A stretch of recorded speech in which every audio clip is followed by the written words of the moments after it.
Baik, sebelumnya Assalamualaikum warahmatullahi wabarakatuh. Di sini kami dari kelompok 4 akan mempresentasikan mengenai sumber daya manusia dalam organisasi event organizer. Yang pertama yakni organisasi event organization, yaitu sekumpulan orang yang mempunyai tugas dan fungsi yang berbeda-beda, namun bisa saling berkolaborasi atau berkomunikasi dan bersinergi untuk mensukseskan penyelenggaraan sebuah acara. Yang selanjutnya yakni posisi dan jabatan dalam organisasi event organizer. Jika kita melihat ke dalam struktur sebuah event organizer, kita akan menemukan berbagai posisi dan jabatan yang tentunya disesuaikan dalam acara yang akan diselenggarakan. Namun jika kita melihat ke sebuah perusahaan event organizer, maka kita akan melihat bahwa strukturnya kurang lebih sama dengan struktur perusahaan jasa pada umumnya, yakni terdapat bagian marketing, bagian administrasi, bagian keuangan, bagian teknis event organizer itu sendiri. Beberapa posisi yang punya fungsi dan peranan penting dalam dunia usaha event organizer adalah sebagai berikut, yakni event manager atau event director atau project manager. Penamaan ini bisa berbeda-beda, tetapi kurang lebih fungsinya sama, yaitu orang yang memegang peranan terpenting dalam sebuah penyelenggaraan suatu acara. Yang selanjutnya yaitu job description dalam organisasi event organizer. Yang pertama yakni direktur utama, yang memiliki tugas atau fungsi antara lain bertindak sebagai perwakilan organisasi dalam hubungannya dengan dunia luar. Yang kedua, mengkoordinasikan dan mengendalikan kegiatan pengadaan dan peralatan perlengkapan. Yang ketiga, yakni mengkoordinasikan dan mengendalikan kegiatan-kegiatan di bidang administrasi keuangan, kepegawaian, dan kesekretariatan.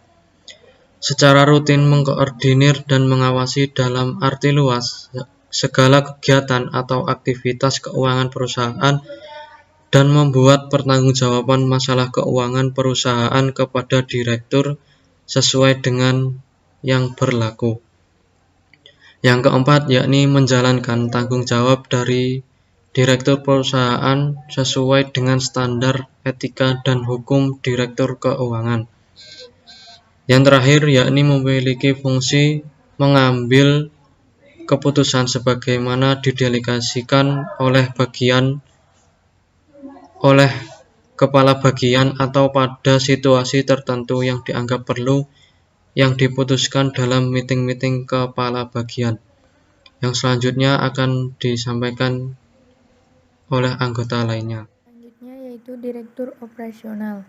Direktur operasional adalah direktur yang bertanggung jawab terhadap segala kegiatan operasional yang ada di dalam perusahaan, seperti proses perencanaan hingga pelaksanaan operasional. Di sini, direktur operasional mempunyai tugas yaitu seperti sistem operasional di bawah naungan direktur operasional, menentukan lulus atau tidaknya karyawan masuk perusahaan, merangkap operasional, mengatur sistem kerja, menyiapkan standar operasional perusahaan.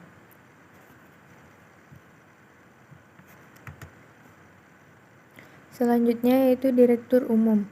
Direktur umum di sini mempunyai wewenang dan tanggung jawab serta tugas sebagai pembantu pemimpin dalam menangani kasus bidang perkantoran yang meliputi masalah personalia, administrasi, perkantoran, maupun ketertiban kantor. Berkewajiban membantu dan mengatur setiap pelaksanaan kerja yang bertujuan memperlancar operasional di segala bidang, baik disiplin dan kemampuan manusianya, materialnya, serta sistem administrasinya yang terpadu secara menyeluruh. Selanjutnya yaitu direktur keuangan. Direktur keuangan merupakan direktur yang memiliki tugas tidak jauh berbeda dengan direktur lainnya, hanya saja lingkup tugasnya seputar keuangan perusahaan. Seperti halnya bertanggung jawab atas segala hal yang berhubungan dengan keuangan perusahaan, menyusun anggaran tahunan perusahaan, mendata serta mengontrol arus dana keluar masuk perusahaan, membuat laporan anggaran tahunan yang akan dipertanggungjawabkan dalam rapat perusahaan. Baik, selanjutnya tim kreatif dan desain. Tim kreatif dan desain di sini dibagi menjadi 7, yaitu yang pertama bertanggung jawab kepada klien yang mengadakan event, baik itu klien maupun sponsor. Dan yang kedua membuat rencana dan strategi event, penjadwalan kerja secara umum, anggaran serta pendelegasian kerja secara detail, akurat dan efisien.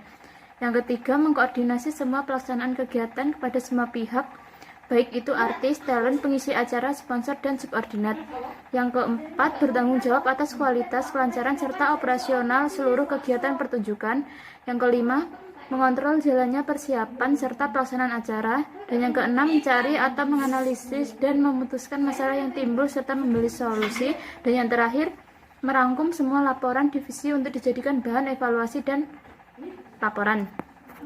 Yang selanjutnya yaitu tim produksi. Tim produksi ini yaitu bagian yang bertanggung jawab atas perencanaan, desain, budgeting, serta pelaksanaan produksi yang menyangkut peralatan penunjang acara seperti panggung, lampu, sound system, generator, dan sebagainya, serta tenaga produksi yang diperlukan data lengkap mengenai spesifikasi serta skala produksi.